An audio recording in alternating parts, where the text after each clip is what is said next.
새벽도에 JTBC 뉴스룸 토론에 나가셔서 또 이제 주목을 끄셨는데 뭐 네네. 이건 다 알 테니까 여기서 뭐 굳이 설명 안 드리겠고 네네. 끝난 다음에 어떻게 전원책 변호사하고 다시 뭐 대화 나눠보셨어요? 아니요, 뭐 그 전에 여러 차례 저는 뭐 전원책 변호사가 진행한 프로그램에 출연한 일도 있고, 예. 그 뭐 유튜브 영상으로 많이 돌아다니고 있기도 하죠. 네. 그리고 그날 뭐 사실 뭐 돌발 사태라고 보는 분들이 많은데 뭐 제 생각으로는 결국 저는 뭐 법인세 증세가 타당하다라는 얘기를 못하게 일부러 그러신 것 같아요. 아, 의도적인 공격이었다 이렇게 해석하시는 거죠? 그분이 예. 그래 감정 통제 못할 만큼 그런 분이 아니죠. 그런데 알겠습니다. 뭐 이 전원책 변호사를 뭐 같이 모시지를 못했으니까. 네네. 저는 그래서 생각하죠. 그런 그분이 감정 때문에 뭐 자기 감정 통제를 못해서. 아무튼 근데 그 토론 이후에 네. 실효세를 뭐가 맞는가 팩트 체크했더니 둘 다 안 맞는 걸로 나왔다고. 제가 1% 틀렸다고? 제가 12%, 12.1인데. 네. 그 제가 착각을 해가 11%로 알았는 거. 아, 그랬습니까? 근데 뭐 중요한 거는 네. 10대 기업이 실효세율 기준으로 12%밖에 안 내고 있고, 네. 이거는 엄청나게 낮은 수치여서 지금 명목세율이 22%인데 네. 그것도 지금 낮지 않습니까? 그 OECD 기준 명목세율은 평균 25%, 일본은 35%, 34%, 미국 35%, 다 이런데 우리나라는 22%에다가 그것도 절반밖에 안 내고 있는 거죠. 그건 뉴스룸 토론에서 많이 말씀하셨으니까 네. 뭐 굳이 여쭙지 않겠습니다. 네. 그래서 이게 지금 돈이 너무 재벌 기업들, 대기업들 사내부으로 쌓여 있으니까 예. 순환이 안 되잖아요. 경제가 멈추고 가고 있는 거죠. 그래서 그거를 좀 일부라도 좀 세금으로 환수해서 시장에 좀 풀어야 된다. 예. 복지로. 그래야 경제가 살고 그래야 또 대기업도 산다. 네, 알겠습니다. 자, 그 여론조사 이제 뭐 특정 여론조사를 가지고 인용을 할 수는 없고 요즘 종합을 해보면 그 이 예비 대선 주자 랭킹 3위로 올라섰습니다. 촛불 정부 거치면서 만족하십니까? 뭐 황송한 일이죠. 제가 원래 저 밑에 뭐 2% 3% 그러면서 뭐 7등 8등 그러다가 뭐 6등도 하고 5등도 하고 그러다가 갑자기 3등으로 확 올라와 버려서 좀 당황스러웠고 책임감도 많이 무거운데 최근에 또 조정이 돼서 3위는 유지하지만 좀 떨어졌는데 아 그걸 진짜 그거 어떻게 자기 진단은 어떻게 하세요? 지금 조정 국면이라고 보서 다시 또 올라갈 거라고 기대하세요? 아니 올라가서 제가 이겨야죠. 아니 왜 웃으세요? 진짜라니까 이게 여론조사는 사실 인기투표, 지명 인지도 조사 측면이 강하지 않습니까? 예. 인지도 측면이 강하고 많이 들었던 사람 선택하고 뭐 익숙한 사람 선택하고 그러는 거죠. 왜냐하면 이제 진짜 선택하는 건 아니니까. 그런데 뭐 결국 후보는 당의 후보가 정한 다음에 뭐 본선을 치를 테고 후보는 투표하는 사람들이 결국 결정하는 거니까요. 제가 왜 이 질문부터 드렸냐면 제가 좀 기억이 나는 게 지난해 10월에 저희하고 와이드 인터뷰한 거 기억나시죠? 네네네. 그때 그 시장님이 어떤 말씀을 하셨냐면 이 당내 경선에서 2등할 자신이 있는데 2등만 되면 그 다음에 또 이길 수 있다 이렇게 아주 자신만만하게 말씀하신 적이 있어요. 기억나십니까? 그러니까 이제 그러니까 전체는 3등이고 이길 수 있다. 전체는 3등이고 당내에서는 지금 2등 아닙니까? 그러면 이제 1등을 제칠 비결을 지금 말씀하실 순서일 것 같은데요. 뭐 비결이 있겠어요. 뭐 국민들이 저를 선택하면 이기는 거고. 저보다 예를 들면 지금 현재로는 문 대표를 선택하면 이제 지는 건데 아직 그 예비 그러니까 1차전도 끝나지 않았고 그냥 뭐 여론조사 순위가 지금 정해져 1, 2, 3, 4 이렇게 정해져 있다는 건데 결국 그때 국민들이 적극적인 국민들이 현장에서 얼마나 많이 투표하느냐 경선에 얼마나 많이 참여하느냐로 결판이 날 텐데요. 저는 여전히 저희 지지자들의 특성상 적극적이고 그렇기 때문에 저는 뭐 충분히 판세를 현재 상태를 뒤집을 수 있다고 여전히 확신합니다. 바로 거기서 이제 관건 중에 하나가 바로 경선 룰이 어떻게 되느냐 이 문제일 것 같은데 지금 바로 말씀을 하셨는데요. 뭐 여러 가지 이제 국민 참여로 가느냐, 모바일 투표 어떻게 할 것이냐, 결선 투표 하느냐 마느냐 이런 아주 세부적인 여러 가지 이제 그 쟁점들이 있지 않습니까? 단순하게 얘기하면요. 이미 이제 민주당의 대선 경선 룰은 완전 국민 경선에 결선 투표를 했죠. 이미 해서 2012년에 그 룰에 의해서 우리 문재인 전 대표께서 후보가 됐지 않습니까? 모바일 투표는 어떻게 해야 된다고 생각하세요? 모바일 투표도 그때는 했죠. 예, 그때는 했었죠. 예. 그거는 이제 뭐 후보군들이 뭐 어쨌든 최하 5명 되니까 네. 5명 이렇게 되니까 가장 유력한 가장 그 룰에 유리하다고 하는 뭐 문 대표님께서 다른 후보들이 원하는 대로 하겠다 뭐 이렇게 입장도 내셨고. 네네네. 저는 뭐 후보 간 협의에 따라서 정해지되 근본에서는 크게 변하지 않을 거라고 보기 때문에. 그러면 2012년에 그 경선 룰을 그대로 가지고 와도 상관없다 이런 입장이십니까? 뭐 그거는 뭐 협의에 좀 맡겨놔야죠. 제가 룰 뭐 이래야 된다 저래야 된다 얘기. 왜 여쭤보냐면 박원순 서울시장 같은 경우는 모바일 투표에 대해서는 좀 부정적인 입장인 것 같아서 여쭤보는 거예요. 입장문이 또 다를 수도 있죠. 예. 수도 있고 뭐 저는 아직 뭐 그 룰 문제에 대해서 그렇게 깊이 관심은 안 가져서. 네. 저번에 했던 대로 준해서 국민들이 뭐 완전하게 뭐 참여할 수 있는 정도면 뭐 저야 뭐 어떻게 되나 크게 상관없다 이런 입장입니다. 완전 국민 참여 경선으로 가면 괜찮다 이런 입장이시죠? 네, 뭐 결선 투표는 당연히 할 테고. 네. 완전 국민 경선 하는데 그 방식이 뭐 안전성만 공정성만 보장된다면 뭐. 네. 뭐 어떻게 정하든 간에 뭐 별 무리 없을 거다. 그러면 결선 투표가 만약에 이루어진다면 예를 들어서 2012년 당내 경선 때는 결선 투표는 없었어요. 1차에서. 네. 1차전에서 50%를 넘어버렸거든요. 예, 넘었으니까 결선 투표까지는 안 갔는데. 안 갔는데 제도는 있었어요. 네. 자, 근데 이번에는 어떻게 결선 투표까지 갈 거라고 보세요? 그럼 제가 그럼 바로 1등 하겠습니까? 왜 웃으세요? 그러면 2등으로 해서 결선 투표 이런 전략이십니까? 아니 제가 뭐 1차전에서 1등하면 좋고요. 네. 아니 1차전에서 왜 반드시 누군가 다른 사람이 1등할 거라고 생각하죠? 이거 여론조사하고 경선은 완전히 다릅니다. 자, 그러면 지금 말씀을 미국에도 실제로 보시면 아시잖아요. 네네. 또 미국도 우리식의 완전 국민 경선인데 사실은 원하는 사람은 다 투표하게 하니까. 네. 나 공화당원입니다. 공화당 지지합니다. 그리고 등록하면 투표권 주잖아요. 네. 민주당입니다. 그리고 그거 되는 거니까. 근데 그럴 때 처음에 경선 시작 단계에서 압도적 후보들이 다 나가 떨어졌어요. 여론조사로 끝날 것 같으면은 그 투표 뭐로 합니까? 거의 뭐 클린턴과 샌더스 같은 경우는 거의 뭐 수십 대 1 이러지 않았어요? 그러면 1차에서 그러니까 확 달라질 수도 있다 이렇게 보시는 거고요. 저는 달라지는 게 이 나라를 위해서 필요하다고 국민들이 판단할 거라고 봐요. 그래요. 그리고 만약에 그런 결선 투표까지 간다면 저번에 이건 언론이 붙인 용어니까 좀 그대로 인용을 하면 이른바 비문연대 비슷한 걸 제안을 하셨다가 안희정 지사의 이제 반박을 산 바가 있지 않습니까? 네.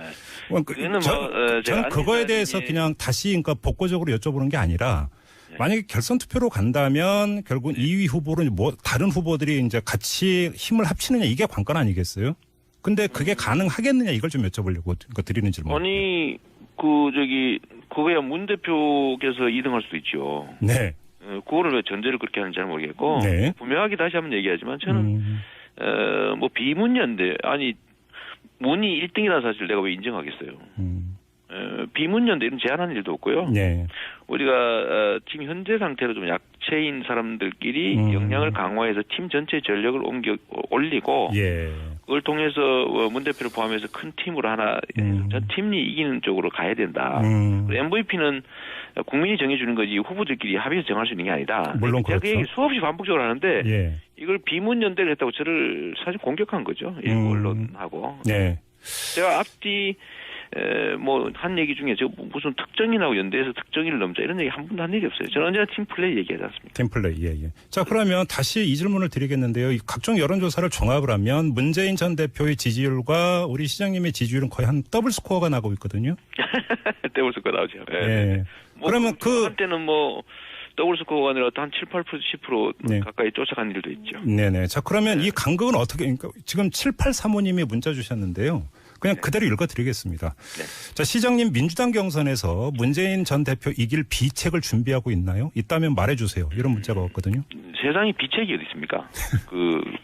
왕도가 없다라는 얘기가 똑같은 말인데 비책이 있으면 그 비책 찾으러 다녀야지. 예. 뭘 열심히 하겠어요. 그런 건 사실은 없는 거고요. 예. 이길 수 있는 방법은 국민의 마음을 얻는 거죠. 네. 저는 지금까지는 일종의 인기 투표였다고 하면 네. 앞으로는 실력을 가르는 때가 올 거라고 봅니다. 예를 들면 저는 자랑할 게 많거든요. 제가 이 정의로운 사회 만들기 위해서 일생을 바쳤던 사람이고, 제가 민간인일 때도 제가 구속 감수하면서도 부정부패와 싸웠던 사람이고요. 네. 이 나라의 가장 심각한 문제가 부정부패잖아요. 그런 점, 내가 공직 비리 막기 위해서 제가 형제간 의존도 했고, 네. 그것 때문에 지금 고통도 겪고 있지만 저는 네. 뭐 후회하지 않아요. 저의 실수는 아쉽지만. 네. 제가 적당히 무마하고 우리끼리 가족끼리 잘 해먹고 그럴 수도 있었죠. 지금 시장님 말씀에 따르면 지금 뭐 인기 투표 경향이지만 어느 지점에 가서는 이제 실력 갖고 겨루게 될 것이다 이런 말씀이신데. 그렇죠. 진짜로 이 나라의 문제인 부정부패를 넘고 공직 비리를 없애고 공정한 세상을 만들 수 있는 강단 있고 추진력 있고 용기 있는 사람이 누굴까? 네. 용맹한 사람이 누굴까를 가릴 거라고 봐요. 자, 그러면 다시 이런 질문 드리겠습니다. 그러면 시장님이 그러니까 자평하시기에 이것만큼은 내가 문재인 전 대표보다 실력이 뛰어나다 이게 어떤 겁니까? 저는 제 삶 자체를 네. 공정한 사회를 만들기 위해서 기득권자와 싸웠던 사람이고요. 네. 공약 이행률, 제가 국민한테 한 약속은 제가 이행률이 공식적으로 96%입니다. 네네. 말한 건 지킵니다. 그리고 이런 부정한 세상을 바꾸기 위해서 내 삶 전체를 던졌던 증거들이 쭉 남아있죠. 예. 미래에 관한 얘기는 누구나 좋게 할 수 있지 않습니까? 예, 예. 내가 이거 해주겠다. 근데 그럼 내가 다 할 수 있다. 그럼 문재인 전 대표는 대통령 같은 경우는 내가 그러니까 대통령 하려고 그런 거 아니냐라는 얘기까지 했지만 뭘로 믿을 수 있습니까? 그럼 문재인 전 대표는 말하고 안 지킨 게 있었나요? 근데 제가 그 얘기는 뭐 한번 찾아보세요. 공약 이행률 뭐 이런 거. 아니 나한테 그러지 마시라니까요. 그거는 대중들이 판단하면 되지. 알겠습니다. 저는 제가 자랑할 만한 게 네. 말하면 지킨다. 그리고 공직을 사적으로 남용한 일이 없다. 네. 공직이 친인척에 의해서 오염되는 거 막기 위해서 정말 치열하게 싸웠다. 알겠습니다. 뭐 그런 얘기 좀 저는 이게요. 나중에 인정받을 수 있을 거라고 봐요. 그러면 알겠습니다. 그 말씀을 받아서 좀 다른 카테고리로 좀 넘어가죠. 네, 시장님 같은 경우는 이제 이 촛불의 민심을 어떻게 이어갈 것이냐에서 어떤 개혁 이걸 이제 부르짖은 분 아니겠습니까? 그러면서 재벌 개혁이라든지 자주국방 이런 것들을 강조를 하셨는데 지금 재벌 개혁과 관련해서 딱 이렇게 한번 질문 드릴게요. 이게 워낙 이제 정책 이제 복잡하니까 여기서 다 풀 수는 없고 세금 얘기도 안 하겠습니다. 이건 뉴스룸 토론에서 했으니까. 자, 그거 말고 재벌 개혁의 핵심 컨텐츠 뭐라고 생각을 하세요? 재벌 가문들의 기업에 대한 부당한 지배권을 다 박탈해야 됩니다. 박탈이요? 그럼요. 그 5%도 안 되는 지분 가지고 100% 권리 행사하면서 기업을 사유화하고 있지 않습니까? 박탈 방안은 어떤 겁니까? 95%가 넘는 주주들은 그 회사의 진짜 주인임에도 불구하고 완전히 뭐 아무런 권리도 행사하지 못하고 그냥 재벌 가문이 하는 대로 부당 내부 거래니 일감 몰아주기니 이런 것 때문에 기업이 손해보면 주주들이 손해보잖아요. 이런 거 못하게 만들어야죠. 그럼 이거를 안 하면 이 거대한 수백조 되는 그 그룹들을 특정 집안 몇 사람이 좌지우지하면서 그리고 자기들 지위 유지하려고 정경유착해서 최순실한테 돈 주고 세금도 안 내고 상속받고 온갖 특혜 받고 사면 받고 이런 짓 하지 않습니까? 이게 나라를 망치고 있거든요. 그러면 그 박탈을 위한 구체적인 정책 대안은 어떤 겁니까? 일단은 위반 행위에 대해서는 아주 강력한 처벌을 해야 되고요. 그래서 제가 이재용을 이번에 반드시 구속해야 된다는 겁니다. 힘세다고 휠체어 타고 마스크 쓰고 왔다 갔다 한다고 다 봐줬잖아요. 철저하게 처벌하고 부당 내부 거래 몇백억 넘으면 무기징역 때리고 원래 그럴 수 있잖아요. 외국엔 다 그러지 않습니까? 회사에 수백억 수천억 손실 끼치고 어떻게 종신형을 면합니까? 알겠습니다. 그런데 이런 법을 철저히 지키게 하고 순환 출자라든지 뭐 지주회사라든지 이런 거 이상한 제도 만들어 가지고 자꾸 부당한 지배권 행사하는데 그거 다 차단해야죠. 알겠습니다. 그거 말고요. 지금 이번에 박근혜 최순실 게이트의 핵심은 정경 유착이지 않습니까, 사실? 그렇습니다. 자, 그러면 우리는 재벌이죠. 정치 권력과 이 재벌 권력의 유착을 끊을 수 있는 아주 구체적이고 명징한 대안은 없을까요? 제일 좋은 거는요. 검찰을 실제로 독립시켜서 좋은 사람들을 지휘하게 해놓고 대통령이 이렇게 한마디만 해주면 됩니다. 내가 걸려도 나도 잡아라. 내 가족, 내 형제, 자매, 내 측근 가리지 말고 무조건 다 잡아라. 법대로 해라. 그러면 그게 공수처입니까? 뭐 공수처일 수도 있고 검찰총장일 수도 있고 부패한 검사들 좀 빼고 정말 그 의지 높은 저는 뭐 윤석열 같은 사람 시키면 좋지 않나 생각하는데요. 그러니까 그런 거를 권한을 진짜로 주고 내 측근이고 뭐고 가리지 말고 무조건 다 잡아라고 하면 다 잡습니다. 알겠습니다. 그것만 해도 예. 세상이 엄청 깨끗해질 거예요. 자주 국방과 관련해서 미국의 외교 전문지인 포린 폴리시가 최근에 내놓은 그 내용 보셨죠? 문재인 전 대표나 이재명 시장이 대통령이 되면 주한미군 분담금 문제 때문에 트럼프와 충돌이 벌어질 거다. 결국 트럼프가 주한미군 철수 카드를 빼낼 거다. 네. 이렇게 전망을 했는데 말씀해 주시죠. 그렇게 했는데 그 뒤에 한마디 더 있어요. 네. 실제로 철수하면 미국 큰일 난다 이런 내용이 들어있습니다. 그 뒷부분을 철수 못할 거다. 철수하면 미국이 훨씬 큰 손해가 된다. 문제가 된다. 예. 왜냐하면 이 미군이 한국만을 위해서 와 있는 게 아니지 않습니까? 누구나 뭐 다 하는 것처럼. 또 미군의 세계 전략에 필요해서 와 있는 거죠. 네. 우리는 주둔지를 제공하고 있는 거고요. 그러면 만약에 그러니까 이게 합리적으로 예. 비용도 합리적으로 분담을 해야죠. 미군이 자기들을 위해서 와 있는 측면이 있으니까 그 문제는 본인들이 가봐하고 네. 우리가 이익 보는 측면이 있지 않습니까? 네. 그만큼 우리가 부담하고 이렇게 해야 공정한 거지. 네. 마치 100% 한국 때문에 와 있는 것처럼 그렇게. 그러면 지금의 분담금 수준이 거의 1조 가까이 되지 않습니까? 그럼 적정선이다 아니면 조금 더 내야 된다 어떻게 보세요? 저는 깎아야 된다고 생각한다. 오히려 깎아야 된다? 왜냐하면 예. 이게 지금 독일은 미군 주둔의 18% 정도 부담하고 있고요. 예. 일본은 50% 정도, 우리는 77%라는 건데 물론 계산 방식이 따라 좀 다르긴 합니다만 네. 상대적으로 우리가 많이 내고 있는 건 분명해요. 그런데 왜 우리 보고 또 2배를 더 내라, 더블로 내라 이렇게 얘기합니까? 아니 우리가 무슨 뭐 오로지 우리 때문에 와 있다면 그렇게 해야죠. 네, 알겠습니다. 그건 옳지 않고 미국 문제 때문에 해달라는 데를 다 해주고 뭐 원하는 데를 다 해주고 지금 사드 설치 문제도 사실 대한민국 안보에 크게 도움이 안 되면서 네. 대한민국 손실을 엄청나게 많이 보는 미국이나 일본을 위한 정책이잖아요. 이거 못하게 해야 되는 거죠. 지금 하나씩 들어주다 보니 끝이 없잖아요. 말씀하셨으니까 자주 네. 국방에서 범위를 외교 안보로까지 넓혀서 하나만 더 질문드리겠습니다. 네. 지금 송영길 의원을 비롯한 민주당 의원 7명이 중국 방문 중인데 네. 유승민 그 개혁보수신당 의원은 어떤 이야기를 했냐면 매우 걱정스러운 매국행위다 이렇게 비판을 했거든요. 유승민 의원의 이런 시각은 어떻게 평가하세요? 제 생각에는요. 네. 유승민 의원은 매우 걱정스러운 종북몰이라고 있습니다. 종북몰이다? 네네. 이게 변형 종북몰이죠. 아니 사드를 유승민 의원은 우리 돈으로 사서 설치하자 이런 사람 아닙니까? 예. 아니 사드를 설치하면은 수도권 방어도 안 되고 네. 그게 한 두 세트 해봐야 48기인데 북한 미사일이 최하 600기라는 건 아닙니까? 예. 그러면 사드 10개 사와도 부족하거든요. 다 100% 맞췄다 해도 부족하다고요. 예, 알겠습니다. 그러면은 사드 그러면 뭐 10세트 뭐 20세트 계속 사올 겁니까? 알겠습니다. 하나만 더 질문 드리겠습니다. 네네. 저 1907님이 문자 주셨는데요. 네. 더민주의 정권 교체 확신하시나요? 반기문 전 유엔 사무총장이 들어오고 하면서 판세 엎어질까 봐 좀 불안한데요. 이런 문자를 주셨거든요. 이겨야 정상인 상황인데 네. 우리의 준비나 태세에 따라서 질 가능성도 있어서 저는 그게 매우 걱정스럽습니다. 그럼 반기문 전 총장이 후보로 나와서 이길 가능성이 있다고 보시는 겁니까? 우리 학이 따라 다르겠죠. 예를 들면 야권이 또 분열되고 예. 잘 통합 못해서 네. 또 뭐 다자 구도가 된다든지 네. 또는 다자 구도 중에서 예를 들면 일단 사자 구도를 보는데 네. 우리 하나 남고 셋이 다 합쳐버렸다 이러면 위험하지 않습니까? 네네네.